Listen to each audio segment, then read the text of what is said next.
Раскрыты детали военной операции США под кодовым названием «Полуночный молот», которая держалась в строжайшем секрете. Серия мощных взрывов рядом с АЭС, главное из мировой напряженности. Украина резко идет в контрнаступление и завоевывает свои земли обратно. Такого внезапного поворота на фронте россияне не ожидали. Атаки становятся другими. Что изменилось? Подробности и детали. Кремль на пороге новой войны. В Киеве раскрывают планы атак России в Европе. Москва может пойти еще дальше. Вновь взрывы домов в России. Хлопки уже не только в одном городе. Что происходит? Беларусь налаживает партнерство с США, Путин ломает зубы об Сумы, а в России свиной апокалипсис, животные заполняют города. Это и многое другое. Самые важные и срочные новости, эксклюзивные подробности. Вы смотрите информационный выпуск «Нехта». Оперативно о событиях в России, Украине, Беларуси и мире. Раньше и понятнее других. Все, что нужно знать сегодня.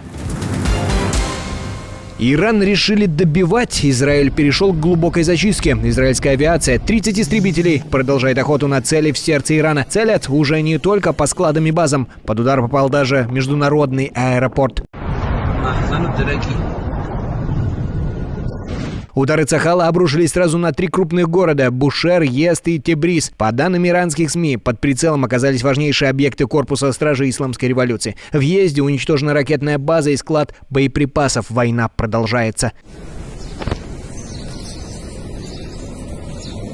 В Бушере серия мощных взрывов возле аэропорта рядом с действующей АЭС. Она предварительно не пострадала. По сути, это уже не точечная операция, а системная методичная зачистка всей ракетной инфраструктуры Ирана. Израиль заходит все глубже без наземной операции. Иранское ПВО пока бессильно. Воздушное пространство полностью под контролем его противника. Представители Исламской Республики, правда, твердят свое. Вы сами видите, что операции ваших братьев в воздушном пространстве продолжаются и лишили сионистов чувства безопасности. Хвала Аллаху, несмотря на бомбардировки, с каждым днем единство и сплоченность народа только крепнет. Это по-настоящему божественная милость. В Пентагоне утверждают прямо противоположное.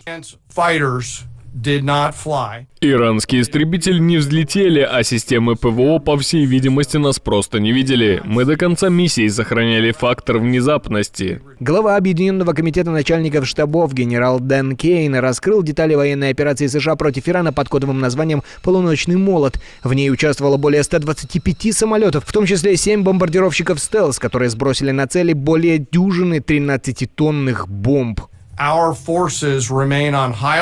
Наши силы остаются в полной боевой готовности и способны ответить на любую иранскую атаку или удары прокси-групп. Любая попытка ответить будет крайне неудачным выбором. Мы готовы защищаться. Правда, министр обороны США Пит Хексет уверяет, что у штатов цели свергать действующий в Иране режим нет. Мол, все упирается исключительно в ядерную программу. Но удары по иранским бункерам — это не только военная операция. Это мощный сигнал Москве и Пекину. Об этом пишет The Telegraph. Эта операция — наглядная демонстрация силы и послание тем, кто думает, что США уже не те. Собеседники британского издания подтверждают, президент Соединенных Штатов остается приверженцем сделок, но он также понимает, что лучшие сделки заключаются, когда противник ослаблен. Трамп – это больше, чем просто переговорщик. Это действительно мощное послание Китаю и России, а также всем остальным, кто думает, что США ослабли.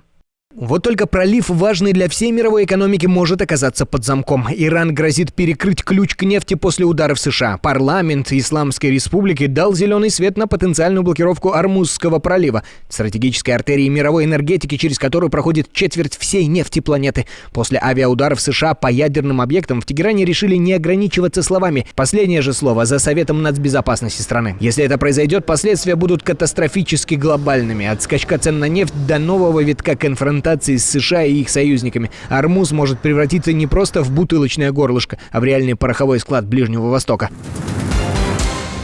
Наша атомная программа носит исключительно мирный характер. Никакого ядерного оружия мы не пытаемся создать. Так десятилетиями утверждает официальный Тегеран. И вот военная тайна раскрыта. А кем? Ближайшим союзником. Бывший президент России Дмитрий Медведев опять сдал явки и пароли.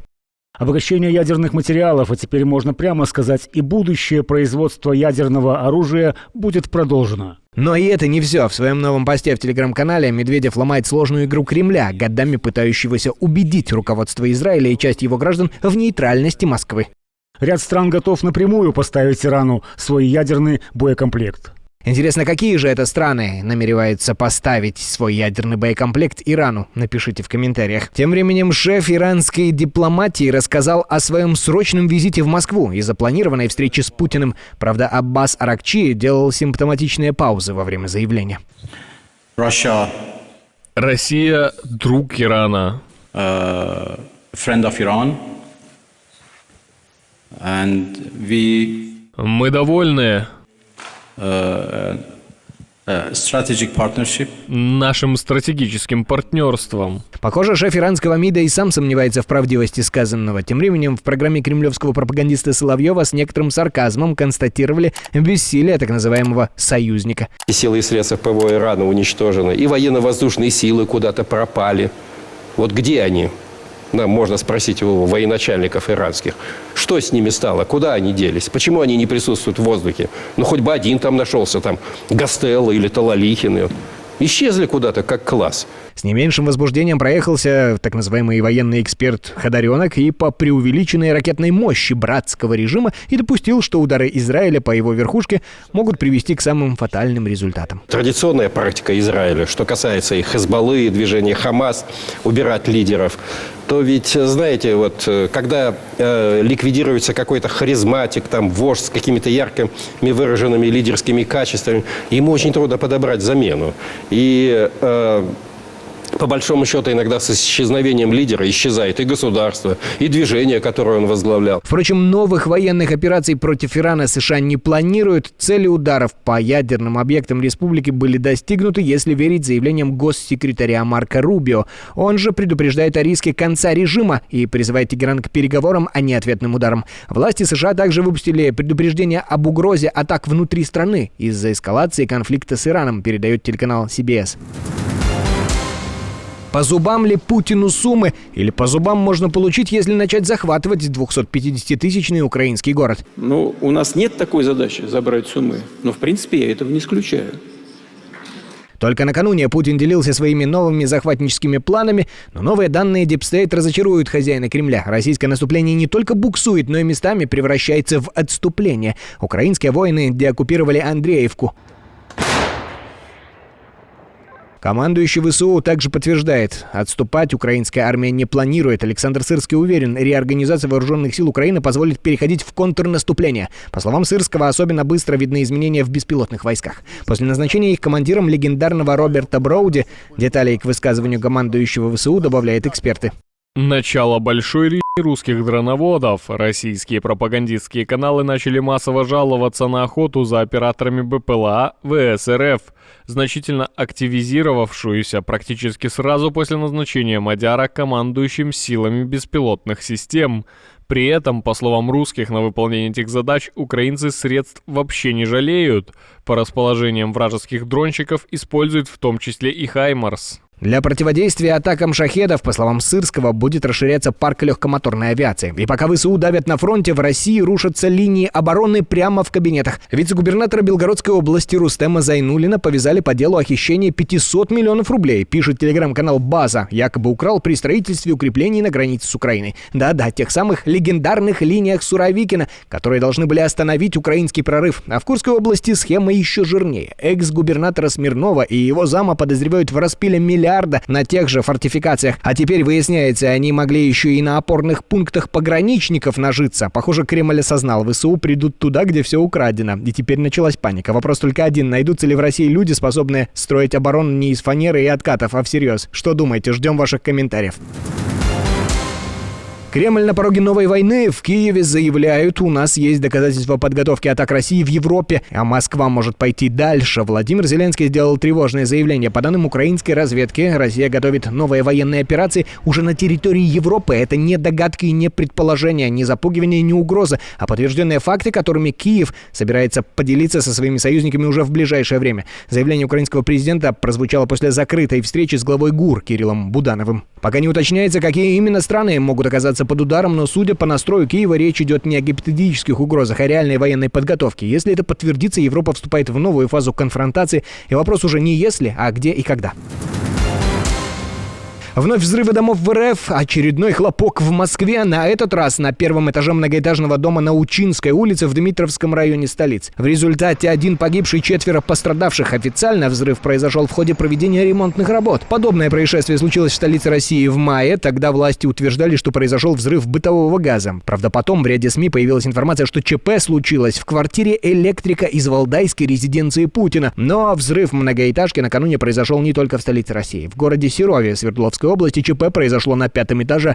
Как сообщил губернатор Денис Паслер, пострадали 5 человек, повреждена 21 квартира и 40 жильцов эвакуированы. Официальная версия – также взрыв бытового газа.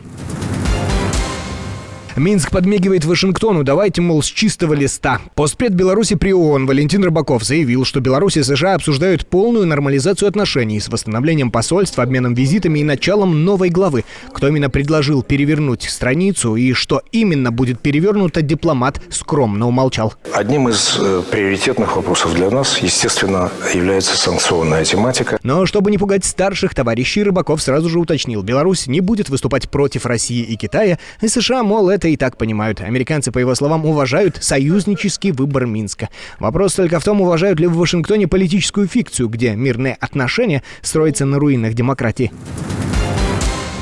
Свиной апокалипсис в России. Город захвачен животными, и это не метафора. Пока одни боятся вторжения НАТО, в Свердловской области совсем другая угроза. Город Ревду штурмуют свиньи. Копытные гуляют по городу, как у себя дома, абсолютно по-свински. По улицам свободно разгуливают десятки хрюшек, переворачивают мусорки, оккупируют детские площадки, штурмуют газоны и даже устраивают фотосессии на зебре в стиле Битлз. Прямо как на обложке известного альбома. Жители жалуются, дышать нечем, аварии участились, свиньи купаются в водоемах и не боятся никого. Виновник известен. Местный фермер, который отпустил стадо на самовыкуп, потому что денег на забор 1 000 000 рублей у него нет. Теперь он обещает решить проблему радикально. Пойдут под нож с первыми морозами. Но пока зима не пришла, в Ревде свинократия.